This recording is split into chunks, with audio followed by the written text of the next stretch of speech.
এটা পৰিতপ্ত ভুটীয়া rail station ৪২ বছৰৰ পৰা বন্ধ আছে এই বিশেষ ষ্টেচনটো ক'ত আছে এই ভুটীয়া ৰেল ষ্টেচনটো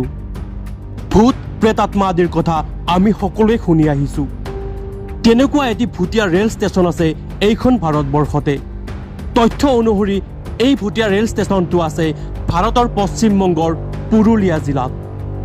জানিব পৰা মতে পুৰুলিয়া জিলাৰ এই ৰেল ষ্টেচনটোৰ নাম হ'ল বেগুনকোদাৰ ৰেলৱে ষ্টেচন পশ্চিমবংগ চৰকাৰ তথা পশ্চিমবংগ পুলিচ প্ৰশাসনে দিয়া তথ্য অনুসৰি এই ষ্টেচনটো 1960 চনত বনোৱা হৈছিল কিন্তু ইয়াৰ প্ৰায় 7-8 বছৰ পিছত ষ্টেচন মাষ্টাৰে ষ্টেচনটোৰ বাকী কৰ্মচাৰীক অভিযোগ দিবলৈ ধৰিলে নাইট ডিউটিৰ সময়ত প্ৰায়ে এগৰাকী মহিলা দেখা পোৱা কথা আৰু এনেকুৱা প্ৰায়ে ঘটি থকা কথা অৱগত কৰিলে প্ৰশাসনৰ আগত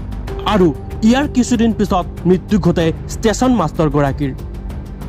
অৱশেষত উক্ত ৰেল ষ্টেচনটোৰ পৰা সকলো কৰ্মচাৰীয়ে যাবলৈ চেষ্টা কৰিলে আৰু আন কিছুমান কৰ্মচাৰীয়ে চাকৰিৰ পৰা অৱসৰ ল'লে অৱশেষত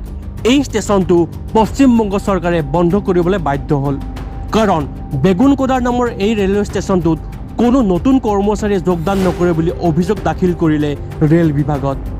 কিন্তু প্ৰায় ৪২ বছৰ পিছত ২০০৯ চনত পশ্চিমবংগৰ মুখ্যমন্ত্ৰী মমতা বেনাৰ্জীয়ে পুনৰ মুকলি কৰে বেগুনকোদাৰ ৰেলৱে ষ্টেচন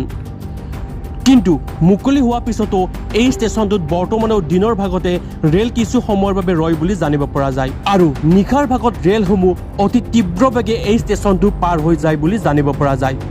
তথ্য অনুসৰি 1957 চনত এগৰাকী মহিলাৰ অতি মৰ্মান্তিকভাৱে মৃত্যু হৈছিল ৰেল ষ্টেচন বনোৱা ঠাইডোখৰত আৰু তাৰ পিছত মুকলি হোৱা এই ৰেল ষ্টেচনটো ভুটীয়া বুলি আখ্যা দিয়া হয় বৰ্তমানেও এই ৰেল ষ্টেচনটো অতি ৰহস্যজনক বুলি জানিব পৰা যায়